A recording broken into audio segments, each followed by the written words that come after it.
சாய்ரா. என் உயிரின் உயிரானவர்களே, அனைவருக்கும் வியாழன் தின வாழ்த்துக்கள். உண்மையா இருந்ததால நான் வாழ்க்கையில் பெரிய சந்தோஷத்தையும் நிம்மதியையும் நான் அடைஞ்சேன். அன்பே சாயில் சொல்லக்கூடிய வார்த்தைகளின்படி என்னோட வாழ்க்கையை நான் மாற்றும்போது அது பல நாட்களுக்கு கண்ணீரை மட்டுமே பதிலாக கொடுத்துச்சு. அப்போது என்னோட வீட்டில் இருக்கிறவங்க எல்லாரும் சொன்னாங்க, நீ தயவு செய்து கடவுள்கிட்ட ரொம்ப நெருக்கமாக இருக்காத, அதே போல் இந்த அன்பே சாயின்னு சொல்லிக்கிட்டு இருக்கியே அந்த வீடியோவையும் நீ பார்க்காதன்னு சொல்லி ஏகப்பட்ட ப்ரெஷர். ஆனால் அதையும் தாண்டி அவங்க அன்பே சாயில் இருக்கிற ஒரு விஷயத்தையும் ஃபாலோ பண்ணி அவங்க வாழ்க்கையில் அதற்கு தகுந்த மாதிரியான ஒரு நல்ல இடத்த இன்னைக்கு பிடிச்சிருக்காங்க.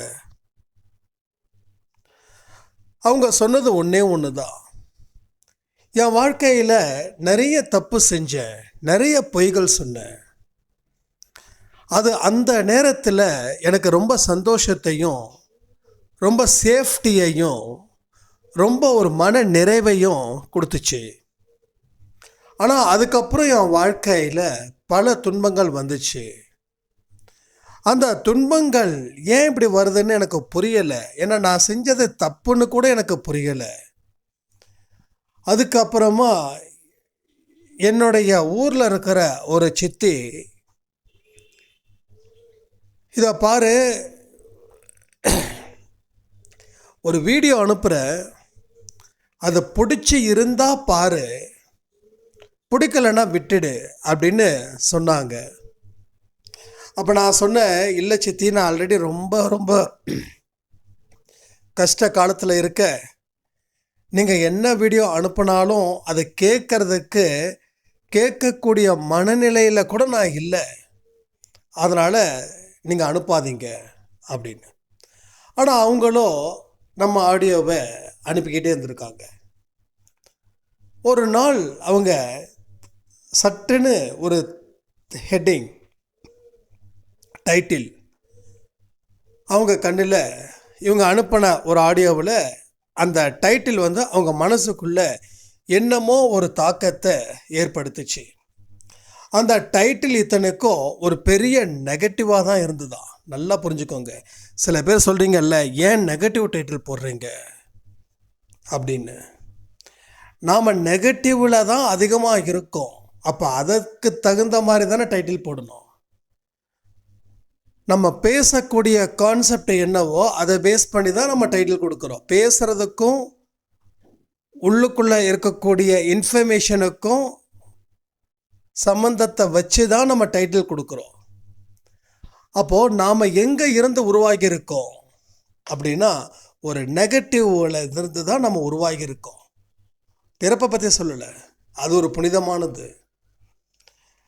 நம்மளோட சூழ்நிலை எங்கேருந்து உருவாச்சு, நம்ம வாழ்க்கையில் என்னைக்கு தனியாக நின்று போராட ஆரம்பித்தோமோ அப்போவே பார்த்து இரு, மாட்டிக்காத. சிக்கல், கஷ்டம், துன்பம், துக்கம், இதையெல்லாம் போகிறவன் வரவன்லாம் சொல்லிக்கிட்டே இருப்பான். நம்ம இப்போ தான் பிஸ்னஸ் ஆரம்பிச்சிருப்போம், உடனே ஒருத்தன் சொல்லுவான், பார்த்துப்பா, அகலக்கால் வச்சு மாட்டிக்காத. இப்படி தான் ஒருத்தன் ஆரம்பித்தான். அவன் ஆரம்பிச்செல்லாம் இருக்க மாட்டான். இவனா வந்ததுக்கு ஒரு காஃபியும் டீயும் குடித்ததுக்கு ஏதாவது ஒன்று சொல்லிட்டு போகணும்ல. இப்படி தான் ஒருத்தன் ஆரம்பித்தான். கடைசியில் நடுத்தெருவில் நின்றுட்டான். அவன் பொண்டாட்டியோட விட்டுட்டு ஓடி போயிட்டா, பிள்ளைங்க ஓடி போயிட்டாங்க. தனி மரமாக நின்று ஆளே இல்லை, ஆளே உயிரோடு இல்லைன்றுவான். ஆனால் உண்மை இருந்திருக்காது. உண்மை அப்படி இருந்திருக்காது. அப்படியே அந்த உண்மை இருந்தாலும் அவன் அந்த வியாபாரத்தை சரியாக பண்ணாமல் உட்காந்து என்னமோ கடையை திறந்து வச்சா 1000 பேர் வருவாங்க போவாங்க அப்படின்னு ரொம்ப தெனாவட்டாக இருந்திருக்கலாம். இல்லை கடையை சரியான நேரத்தில் ஓப்பன் பண்ணாமல் இருக்கலாம். சில பேர் கடையை ஆரம்பித்தாங்கன்னா பூஜை போட்ட அன்றைக்கி மட்டும்தான் நான் பார்த்துருக்கேன் நம்ம இந்த ஏரியாவில். அதுக்கப்புறம் கடை 5 நாள் 6 நாள் லீவாக இருக்கும், மறுபடியும் திறப்பாங்க. மறுபடியும் அடுத்த 3 மாதம் கழிச்சு என்ன பண்ண, கடையை காலி பண்ணிட்டாங்க அப்படின்வாங்க. அப்போ அவன் வந்து தோத்துட்டான் அப்படின்னா மற்றவங்க தோற்று போயிடுவாங்கன்றத எந்த விஷயத்தை வச்சு இந்த 4 பேர் பேசுகிறாங்கன்னு தெரியல. இந்த 4 பேர் வந்து தான் நமக்கு குலதெய்வமாக போயிடுது. சாயப்பா சொல்லக்கூடிய சச்சரிதமில் எவ்வளோ சொன்னாலும் அதை நம்ம தயாராக இல்லை. ராமாயணம், மகாபாரதம், பகவத்கீதையில் சொல்லக்கூடிய விஷயங்களை நம்ம தயாராக இல்லை. பைபிள், குரான், புத்தாஸ் இதில் சொல்லக்கூடிய விஷயத்த நம்ம தயாராக இல்லை. ஆனால் எவனாவது ஒருத்தன் சொன்னான், பக்கத்து வீட்டுக்காரன், எதிர் வீட்டுக்காரன், இவன் அப்படி தான் இருந்தான், தோத்துட்டான், நீ பார்த்து இரு அப்படின்னு சொன்னான், இவங்களை விட அந்த எதிர் வீட்டுக்காரனோ இல்லை உங்கள் நண்பனோ பெரியவனாக போயிடுறான். புரியுதா? கடவுள் சொல்கிறாரு, என் மேலே பாரத்தை போட்டு நீ ஆரம்பி, எதுவாக இருந்தாலும் அது வியாபாரமோ இல்லை பொது வாழ்க்கையோ ஏதோ ஒன்று. உனக்கு நான் இருக்கும்போது உனக்கு எந்த கவலையும் இல்லை. பாரத்தை என் மேலே இறக்கி வச்சு நீ ஆரம்பி, எதுவாக இருந்தாலும். ஆனால் அதை நம்புறதுக்கு நம்ம தயாராக இல்லை. உட்காந்து இந்த காஃபி டீ குடிக்கிறதுக்காக நம்ம கடைக்கு ஓப்பன் பண்ணும்போது வருவாங்க இல்லையா, இல்லை புது வாழ்க்கைக்கு தொடக்கத்தை பற்றி நம்ம பேசும்போது சில பேரோட பேச்சுக்கள் இருக்கு இல்லையா, அதுக்கு நம்ம வைப்போம் பாருங்கள் இம்பார்ட்டன்னு. அது கடவுளோட வார்த்தைக்கு கூட வைக்க மாட்டோம். இது எல்லா விஷயத்துலையும் நடக்குது, எல்லாருக்கும் நடக்குது. இது அப்படிலாம் நடக்கிறேன்னு நீங்கள் சொல்லலாம், ஆனால் உங்களுக்கே தெரியாமல் பல விஷயங்கள் நடந்திருக்குது. இல்லை இதுக்கு முன்னாடி உங்களுக்கு தெரிஞ்சும் நடந்திருக்கலாம். அப்போது அந்த டைட்டில் வந்து வியூஸ் போகணுன்றதுக்காக வைக்கல. ஸோ வியூஸை பற்றி நம்ம கவலைப்படவும் இல்லை. நமக்கு நிறைய வந்து மெயிலெலாம் வரும், சார் உங்கள் வியூஸ்க்கு வந்து 1000 வியூஸ்க்கு நாங்கள் இவ்வளோ கொடுக்குறோம், 10,000 வியூஸ்க்கு இவ்வளோ கொடுக்குறோம், 1000 சப்ஸ்கிரைபருக்கு இவ்வளோ கொடுக்குறோம், 10,000 சப்ஸ்கிரைபருக்கு இவ்வளோ கொடுக்குறோம். நான் வந்தது இந்த வேலைக்கு இல்லை, இத்தனை வியூஸ் வரணும், இத்தனை சப்ஸ்கிரைபர் வரணும், அதெல்லாம் இல்லை. கடவுள் கொடுத்ததை சிறப்பாக செய்யணும். அது ஒரு வியூஸ் போனால் என்ன, இல்லை வியூஸே போகலன்னாலும் நான் கவலைப்படலை. ஏன்னா இதுக்கெல்லாம் கவலைப்பட்டால் இந்த அளவுக்கு நம்ம வந்திருக்க முடியுமா? வந்திருக்க முடியாது. அதனால் இங்கே இருக்கிற ஒருத்தவங்களுக்கு எல்லாருக்கும் தெளிவாக சொல்கிறேன், இந்த வியூஸ்க்காக இந்த டைட்டில் வைக்கலை. ஸோ வந்து யாரும் இது வரைக்கும் சாய்ப்பா மேலே சத்தியமாக கேட்கல, வியூஸ்க்காக இப்படி டைட்டில் வைக்கிறீங்களா, இது வரைக்கும் ஒருத்தவங்க கூட கேட்கல. பட் சில பேருக்கு டைட்டில் இப்படி வைக்கும்போது நான் பயந்துட்டேன். ஏன் பயப்படுறீங்க? என்ன பயம்? அது என்ன பயம்? வார்த்தைகள் வந்து உயிர் இருக்குதான், இல்லைன்னு சொல்லலை. ஆனால் அந்த வார்த்தைகளை தாண்டி, அந்த உயிரை தாண்டி ஒருத்தர் நம்மளை நோக்கி வந்துட்டுருக்காரு, அவர் இருக்கிறாருன்றதை தாண்டி உங்களுக்கு என்ன பயம்? டைட்டிலாக எந்த டைட்டிலாக இருந்தாலும் நான் பார்ப்பேன், அதில் ஏதோ ஒரு விஷயம் எனக்கு அடங்கி இருக்குதுன்னு சவால் விட்டு பாருங்கள். நான் அடித்து சொல்கிறேன், சவால் விட்டு பாருங்கள். சவாலை வச்சுக்கிட்டு உங்கள் நம்ம அன்பேசாய் ஆடியோவை கேட்டு பாருங்கள். கேட்குறவங்க, விருப்பம் இருக்கிறவங்க, நான் யாரையும் ஃபோர்ஸ் பண்ணலைங்க, விருப்பம் இருக்கிறவங்க. நான் வந்து ஸ்பிரிச்சுவல்லையும் யாரையும் ஃபோர்ஸ் பண்ண மாட்டேன், பிஸ்னஸ்லையும் யாரையும் ஃபோர்ஸ் பண்ண மாட்டேன், என்னோட பர்சனல் லைஃப்லேயும் யாரையும் நான் ஃபோர்ஸ் பண்ணவும் மாட்டேன். நான் ஃபோர்ஸ் பண்ணுறதெல்லாம் ஜெயிக்க போகிறதும் இல்லை, அது தோற்பதற்கு உண்டான வழிகள். அதனால் நான் ஃபோர்ஸ் பண்ண மாட்டேன். அப்போ அந்த மாதிரி ஒரு டைட்டிலில் வச்சு அவங்க வந்து அந்த ஆடியோவை 7 தடவை கேட்டாங்களா, 40 நிமிஷம் ஆடியோ. என்ன இது, என்னோட வாழ்க்கையில் நடந்ததை நான் நேரடியாக பார்த்த மாதிரி ஒரு பேசியிருக்காரு. அதாவது அவங்களோட வாழ்க்கையில் நடந்ததை நான் நேரடியாக பார்த்த மாதிரி பேசியிருக்கேன். அப்போவே என்கிட்ட கேட்டாங்களா, எனக்கு சரி ஞாபகம் இல்லை, இது நடந்து ஒரு 6-7 மாதத்துக்கு முன்னாடி.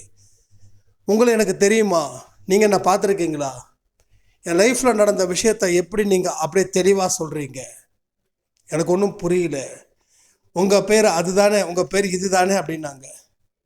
இல்லைம்மா, என் பேர் எப்பயுமே இது தான் அப்படின்னு நான் சொன்னேன். ஆனால் அவங்க விடலை, அவங்க கேட்டுக்கிட்டே இருந்தாங்க. சரி ஓகே, இவங்க ஏதோ ரொம்ப கன்ஃபியூஸ்டாக இருக்காங்க, ஏன்னா எல்லாத்துக்குமே அந்த கன்ஃபியூஷன் இருக்கும்ல, அதை நம்ம பெருசுப்படுத்தலை.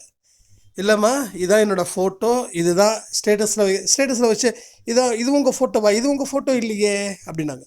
இல்லைம்மா சத்தியமாக இதான் என் ஃபோட்டோ அப்படின்னு. ஸோ என்னை பற்றியே அவங்க கேட்க ஆரம்பித்தாங்க. ஏன்னா அவங்க விஷயத்தில் நடந்ததை நான் அப்படியே சொல்கிறேன் அப்படின்னு. ஸோ அவங்க யாருன்னு எனக்கு தெரியாது, நான் யாருன்னு அவங்களுக்கு தெரியாது.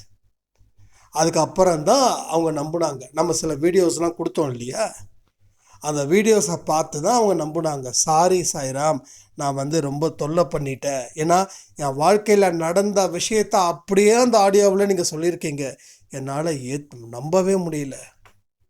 நீங்கள் வேற ஒருத்தரை ஏற்றுக்கவும் முடியல. எனக்கு தெரிஞ்ச 2 ஃப்ரெண்ட்ஸு, அதில் ஒருத்தர்கிட்ட சொல்லியிருக்கேன், இன்னொருத்தர் ஆளையும் காணோம், அட்ரஸையும் காணோம். அவர் ஏதோ வேற ஒரு நாட்டில் வேலை பார்த்துட்டு இருந்தார். அதுக்கப்புறம் அவரை பிடிக்கவே முடியல, நம்பர்ஸ் இல்லை. ஒருவேளை அவராக தான் நீங்கள் இருப்பீங்கன்னு சொல்லி நானும் ரொம்ப கன்ஃபியூஸ் ஆகிட்டேன் அப்படின்னு. ஸோ இதெல்லாம் நான் பேசுகிறேன்னா இல்லை, சாயப்பா பேச வைக்கிறாரு. இந்த வீடியோ ஒருத்தவங்களுக்கு போகணும் அப்படின்றது அவரோட எண்ணம். ஆனால் அது ஒருத்தவங்களுக்கு மட்டும் இல்லை, கேட்குறவங்களுக்கு எல்லாத்துக்கும் இந்த வீடியோ போய் சேரணுன்றது அவரோட எண்ணமாக இருக்குது. நம்ம என்ன பண்ண முடியும்? அப்போது அதன்படி அவங்க உண்மையை பேச ஆரம்பித்த உடனே அவங்களுக்கு பிரச்சனைகள் 4 பக்கமும் அட்டாக் பண்ணியிருக்குது. அப்போ அவங்க குடும்பத்தில் இருக்கிறவங்க எல்லாரும், நீ இதுக்கு முன்னாடி இருந்த கஷ்டத்தை விட இப்போ இன்னும் கஷ்டத்தை அனுபவிக்கிற, வேண்டாம், நீ ஏன் வந்து தேவையில்லாமல் உண்மையை பேசிகிட்டு இருக்க, அதனால் தயவு செய்து வேண்டாம் அப்படின்னு. இல்லை, நான் இந்த இடத்துல இனிமேல் நான் உண்மையை மட்டும்தான் பேசுவேன், பொய் பேச மாட்டேன், ஏமாற்ற மாட்டேன், என் மனசில் என்ன இருக்குதோ அதை நான் பேசுவேன், ஆனால் அதே நேரத்தில் யாரையும் நோகடிக்க மாட்டேன் அப்படின்னு சொல்லும்போது, என்னடா இது நம்ம வீட்டில் இப்படி பேசுகிறாங்களே அப்படின்னு அவங்களுக்கு கன்ஃபியூஷன் ஆகும்போது தான் நான் அவங்களோட வீடியோஸ் கேட்கும்போது அவங்களும் கேட்டாங்க, எங்கள் வீட்டில் இருக்கிற அம்மா அப்பா எல்லாம் கேட்டாங்க. கேட்கும்போது அவர் பேசுகிறது எல்லாமே சரிதான், ஆனால் அது இப்போ இருக்கிற நடைமுறைக்கு ஒத்து வராது,